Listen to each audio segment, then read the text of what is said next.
கிறிஸ்துவுக்குள் அன்பானவர்களே, மீண்டுமாய் இந்த 2025 ஆண்டின் ஆகஸ்ட் மாதம், அதாவது 9வது மாதமாகிய ஆகஸ்ட் மாதத்தின் சிந்தனையினூடாக உங்களை சந்திப்பதை இட்டு நான் மகிழ்ச்சி அடைகின்றேன். என் ஆண்டவருக்கு நான் நன்றி செலுத்துகின்றேன். இதுவரை காலமும் உங்களோடு கூட இருந்த அன்பு ஆண்டவர் தொடர்ந்தும் உங்களோடு கூட இருப்பாராக.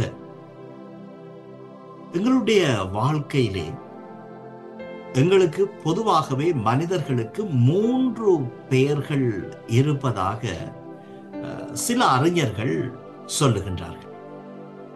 அதாவது முதலாவது பெயர் எங்களது பெற்றோர் எங்களுக்கு சூட்டிய பெயர், எங்களுக்கு பெற்றோர் வைத்த பெயர். இப்ப என்னுடைய பெயர் கிறிஸ்டிகுமார் என்று சொன்னால் இது என்னுடைய பெற்றோர் எனக்கு வைத்த பெயர். இது என்னுடைய வாழ்க்கையின் இறுதி வரை என்னோடு கூட வரும். இந்த பெயர் நிரந்தரமான பெயர். இன்னொரு பெயர் எங்களது குணாதிசயங்கள் மூலமாக சமூகத்திலே நாங்கள் தேடிக்கொள்ளுகின்ற பெயர், அல்லாவிட்டால் மற்றவர்கள் எங்களுக்கு சூட்டுகின்ற பெயர். உதாரணமாக, ஒருவர் ஏழைகளுக்கெல்லாம் நன்றாக உதவி செய்வார், எல்லோருக்கும் உதவி செய்வார் என்று சொன்னால் சிலரை பார்த்து சொல்வார்கள், இவர் ஒரு கொடை வள்ளல் என்று சொல்வார்கள். அது சமூகம் அவருக்கு சூட்டிய பெயர். சில பேர் ஒருவருக்கும் உதவி செய்யாத மனிதர்களாக இருப்பார்களானால் அவர்களை பார்த்து இவர் ஒரு சரியான கஞ்சன் என்று சொல்வார்கள். மிகவும் குடிக்கின்ற ஒருவரை பார்த்து, குடித்து வருகின்ற ஒருவரை பார்த்து சரியான குடிகாரன் என்பார்கள். நல்லவராக நாங்கள் இருந்தால் இந்த மனுஷன் நல்ல மனுஷன் என்று சொல்வார்கள். நாங்கள் கெட்டவராக இருந்தால் இவர் கெட்டவர் என்று சொல்வார்கள். ஆகவே இந்த உலகத்திலே நீங்களும் நானும் வாழுகின்ற போது இப்படியாக எங்களது குணாதிசயங்கள் நிமித்தமாக சமூகம் எங்களுக்கு கொடுக்கின்ற பெயர்களும் இருக்கிறது. அடுத்த பெயர், சமூகத்திலே எங்களுக்கு இருக்கக்கூடிய கல்வி அறிவு, எங்கள் அந்தஸ்து நிமித்தம் நாங்கள் சம்பாதித்துக் கொடுக்கின்ற பெயர்கள். உதாரணமாக, ஒருவர் டாக்டராக இருந்தால் டாக்டர் என்று சொல்வார்கள், ஒருவர் என்ஜினியராக இருந்தால் என்ஜினியர் என்று சொல்வார்கள், ஒருவர் டீச்சராக இருந்தால் அவரை டீச்சர் என்று சொல்வார்கள். இப்ப நான் ஒரு குருவானவராக இருக்கின்றபடியால் என்னை போதகர் என்று சொல்வார்கள், பாஸ்டர் என்று சொல்வார்கள், ரெவரண்ட் என்று சொல்வார்கள். இவ்வாறு எனது சமூக அந்தஸ்து நிமித்தம் நான் சம்பாதித்துக் கொள்கின்ற பெயர். ஆனால் இந்த பெயர்களிலே நாங்கள் பார்க்கின்ற போது கடைசி வரை எங்களோடு கூட வருவது பெற்றோர் எங்களுக்கு சூட்டிய பெயர். சமூகத்திலே எங்களுக்கு கொடுக்கப்படுகின்ற பெயர்களும் மாற்றமடையலாம். எங்களது குணாதிசயங்கள் நிமித்தமாக நாங்கள் பெற்றுக்கொள்கின்ற எங்களது பெயர்களும் மாற்றம் அடையலாம்.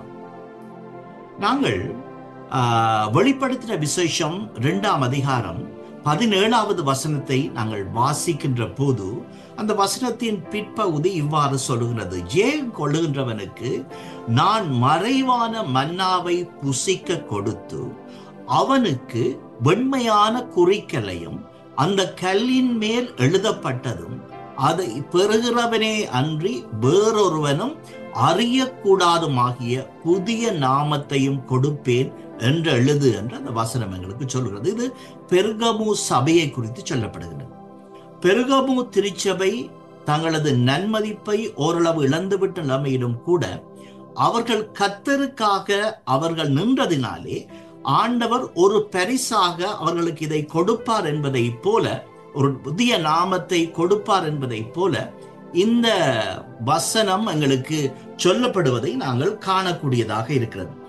நீதிமொழிகள் 22ஆம் அதிகாரம் 1வது வசனத்தை பார்க்கின்ற போது, திரளான ஐஸ்வர்யங்களை பார்க்கிலும் நற்கீர்த்தியே சிறந்தது என்று அங்கே சொல்லப்படுகின்றது. ஆகவே இந்த உலகத்திலே நீங்களும் நானும் வாழுகின்ற போது இந்த உலகம் எங்களை எப்படி பார்க்கின்றது என்பது முக்கியமல்ல. உலகம் எங்களை இன்று நல்லவர்கள் என்று சொல்லுகின்ற உலகம் நாளை எங்களை கெட்டவர்கள் என்று சொல்லும். இன்று எங்களை கெட்டவர்கள் என்று சொல்லுகின்ற உலகம் நாளை எங்களை நல்லவர்கள் என்று சொல்லும். உலகத்தின் பார்வையிலே மாறுபாடுகள் வரலாம், வேறுபாடுகள் வரலாம். ஆனால் ஆண்டவர் என்னையும் உங்களையும் எவ்வாறு பார்க்கின்றார் என்பதுதான் முக்கியமானது. இந்த பெர்கமுக்கு சபைக்கு கொடுக்கப்பட்டதை போல ஆண்டவர் எனக்கும் உங்களுக்கும் என்ன நாமத்தை சூட்ட விரும்புகிறார், அதுதான் மிகவும் முக்கியமானது என்பதை நாங்கள் ஒவ்வொருவரும் உணர்ந்து கொள்ள வேண்டும். அதாவது ஆண்டவருடைய பார்வையிலே நாங்கள் எவ்வாறு இருக்கிறோம், ஆண்டவர் எனக்கும் உங்களுக்கும் என்ன பெயரை சூட்டி இருக்கிறார் என்பதை நாங்கள் பார்க்க வேண்டும். ஒருவேளை எங்களுடைய நன்மதிப்பு தகர்க்கப்படலாம்.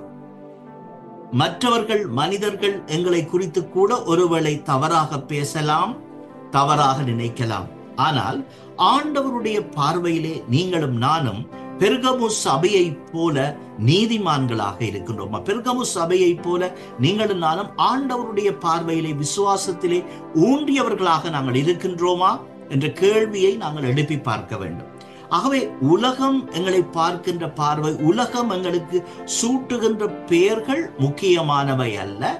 ஆண்டவர் எனக்கும் உங்களுக்கும் சூட்டுகின்ற பெயர்தான் முக்கியமானது என்பதை நீங்களும் நானும் எங்களுடைய வாழ்க்கையிலே உணர்ந்து கொள்ள வேண்டும். அப்படி உணர்ந்து கொள்ளுகின்ற போது ஆண்டவருக்கு ஏற்ற பிள்ளைகளாக நாங்கள் வாழ வேண்டும் என்ற எண்ணம், என்ற ஆவல் எங்களுக்குள் ஏற்படுகின்றது. ஏனென்றால் ஆண்டவருடைய பார்வையிலே நீங்களும் நானும் நல்லவர்களாக வாழ வேண்டும். ஆண்டவருடைய பார்வையிலே அவர் எங்களுக்கு சிறந்த பெயரை சூட்ட வேண்டும் என்ற எண்ணம் எங்களுக்குள் வர வேண்டும். ஆகவே மனிதர்களுடைய பார்வையிலே நாங்கள் வேறுபட்ட மனிதர்களாக இருக்கலாம். மனிதர்களுடைய பார்வையிலே நாங்கள் வேண்டத்தகாதவர்களாக இருக்கலாம். மனிதர்களுடைய பார்வையிலே ஒருவேளை அவர்கள் எங்களை தவறாக கூட அவர்கள் எடை போடலாம். ஆனால் ஆண்டவருக்கு முன்பாக நீங்களும் நானும் நல்லவர்களாக நீதிமான்களாக நடக்கின்ற போது அவர் எங்களுக்கு சூட்டுகின்ற பெயர்தான் மிகவும் முக்கியமானது. ஆகவே இந்த புதிய மாதத்திற்குள் நீங்களும் நானும் செல்கின்ற போது நான் உங்களிடம் வைக்கின்ற கேள்வி, இந்த புதிய மாதத்திலும் எங்களை நாங்கள் ஆராய்ந்து பார்ப்போம். ஆண்டவருடைய பார்வையிலே நாங்கள் எவ்வாறு இருக்கிறோம்? ஆண்டவர் எங்களுக்கு எந்த பெயரை எங்களுடைய வாழ்க்கையிலே எங்களுக்கு அவர் சூட்டி இருக்கின்றார்? அவருடைய பார்வையிலே நாங்கள் நன்மதிப்பு பெற்ற பிள்ளைகளாக நாங்கள் வாழுகின்றோமா என்ற ஒரு சிந்தனையை இந்த புதிய மாதத்திலும் கேட்டு பார்த்து கொண்டு எங்களுடைய வாழ்க்கையிலே ஒருவேளை நாங்கள் ஆண்டவருடைய பார்வையிலே நாங்கள் தவறான மனிதர்களாக இருப்போமானால் அதனை மாற்றிக்கொண்டு ஆண்டவருடைய பார்வையிலே நல்ல மனிதர்களாக அவர் எங்களுக்கு நல்லவர் என்று பெயர் சூட்டக்கூடிய விதமாக எங்களுடைய வாழ்க்கையை மாற்றிக்கொண்டு விசுவாசத்திலே ஊன்றி நடப்போம். வல்ல கர்த்தர் இந்த புதிய மாதத்திலும் உங்கள் ஒவ்வொருவரையும் எப்பொழுதும் ஆசீர்வதிப்பாராக. ஜெபம் செய்யும். எங்களை நேசிக்கிற எங்கள் அன்புள்ள தகப்பனே, இந்த புதிய மாதத்திலும் எங்களை உமக்கு முன்பாக நாங்கள் தாழ்த்துகின்றோம்.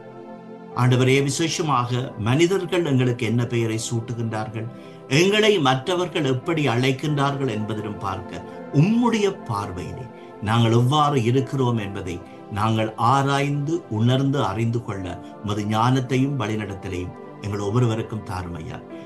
மனிதர்களுடைய பார்வையிலே நல்ல பெயரை சம்பாதிப்பதில் முக்கியம் அல்ல சுவாமி. உம்முடைய பார்வையிலே நாங்கள் நல்லவர்களாக இருக்கிறோம், நீர் எங்களுக்கு ஒரு நல்ல பெயரை வைத்திருக்கிறீர் என்ற அந்த எண்ணத்தை, அந்த சிந்தனையை எங்களுடைய வாழ்க்கையிலே நாங்கள் வளர்த்து கொள்ள உமதல் வைத்தாரும். தவறான பெயர்களை உம்மிடமிருந்து நாங்கள் பெற்றுக்கொள்வோமானால் அதற்காக நீர் எங்களை மன்னித்தருளும். இந்த புதிய மாதத்திலும் எங்கள் ஒவ்வொருவரையும் கர்த்தாவே நீர் ஆசீர்வதியும். நாங்கள் ஒவ்வொருவரும் இந்த புதிய மாதத்திலும் உம்முடைய பிள்ளைகளாக வாழும் உதருடைய தாரும் போக்கிலும் வரத்திலும் துணையாக எங்களையும் எங்களை சார்ந்தவர்களையும் இந்த புதிய மாதத்திலும் சுவாமி நீர் ஆசீர்வதியும். இயேசு கிறிஸ்துவின் மூலம் ஜெபிக்கிறோம் எங்கள் அன்புள்ள பிதாவே, ஆமென்.